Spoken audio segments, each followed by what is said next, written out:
4 de julho, Deus que sofre. Era desprezado e o mais rejeitado entre os homens, homem de dores, e que sabe o que é padecer.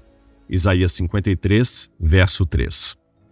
Em 1954, foram publicados 2 manuscritos encontrados no Mar Morto que lembram de perto o relato de Isaías 53.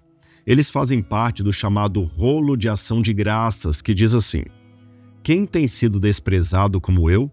E quem tem sido rejeitado pelos homens como eu? E quem se compara a mim em tolerar, isto é, suportar o mal? Quem é como eu dentre os deuses? Eu sou o amado do Rei, a companhia dos santos. Quem foi considerado desprezível como eu, e, no entanto, quem é igual a mim em minha glória? Esses manuscritos antigos foram terrivelmente danificados, enquanto os demais estavam normalmente enrolados dentro do vaso de argila.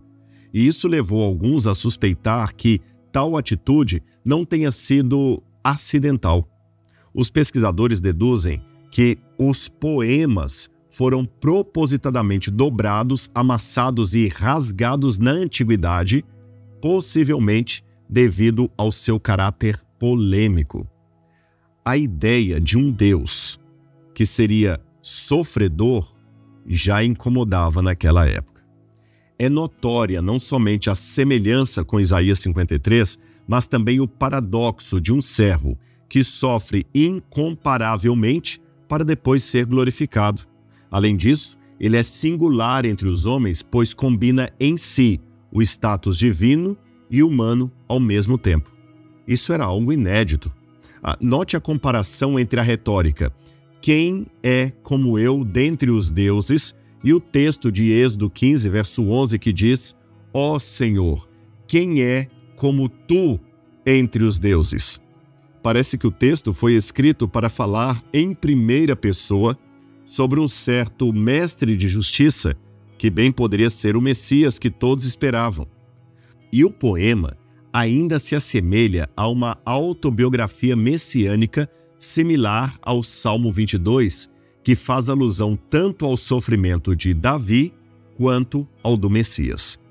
Então, como podemos observar, a crença em um Deus que se tornou humano e sofreu nesse mundo é uma herança polêmica e milenar. Mesmo antes do nascimento de Jesus, já havia aqueles que acreditavam nisso e aqueles que se incomodavam ao ponto de destruir essas ideias, como tentaram fazer com esses manuscritos. É muito interessante ver como as verdades polêmicas de Deus resistem ao tempo e continuam dividindo a humanidade entre aqueles que as aceitam e aqueles que as rejeitam. E você? Como se posiciona diante da afirmação de que Deus se encarnou, viveu entre nós e morreu para nos salvar? Como você se sente diante da realidade bíblica de um Deus que também sofre por você? Vamos orar? Senhor, é muito bonito e importante saber na Bíblia que o Senhor, apesar de tua onipotência, onipresença, onisciência, não está imune ao sofrimento.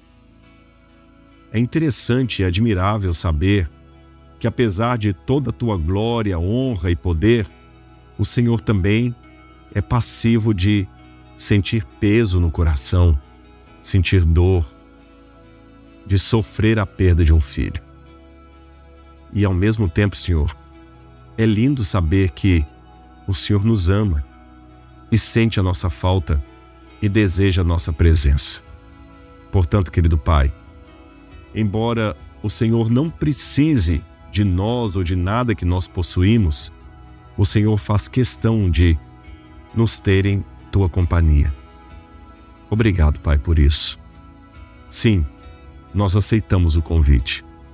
Queremos estar em tua companhia, ó Pai, e ser objetos do teu amor, da tua devoção e da tua graça salvadora.